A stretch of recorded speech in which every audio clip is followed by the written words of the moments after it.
మల్కాజ్గిరి సెగ్మెంట్లో అందరూ ఊహించింది ఏంటి అని అంటే రేవంత్ రెడ్డి అది సిట్టింగ్ ఎంపీ స్థానం కాబట్టి చాలా గట్టి పోటీ ఉంటుంది బీజేపీ కాంగ్రెస్ పట్ల.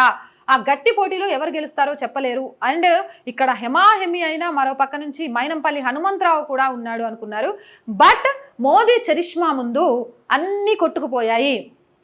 దేశంలోనే అతిపెద్ద లోక్సభ సెగ్మెంట్ మల్కాజ్గిరి. ఈసారి మల్కాజ్గిరిలో ఈటెల చరిష్మా అండ్ ఈటల ఉద్యమకారుల్లో ప్రజల్లో ఉన్న తీరు, మోదీ చరిష్మా, ఎస్పెషల్లీ మోదీకి ఉన్న చరిష్మా ఈ ఖచ్చితంగా కూడా ఢిల్లీలో మోదీ ఉండాలి.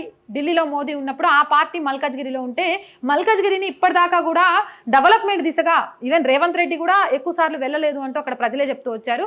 చేసింది ఏమీ లేదు. కాబట్టి ఖచ్చితంగా ఈసారి ఈటలను గెలిపించి లోక్సభకు పంపించాలి అని ప్రజలు డిసైడ్ అయిపోయినట్టుగా తెలుస్తోంది. ఎక్కడ చూసినా కూడా కాషాయ జెండా రెపరెపలాడుతూ ఇక్కడ కూడా భారీ మెజారిటీతో బీజేపీ గెలవబోతున్నట్టుగా తెలుస్తోంది.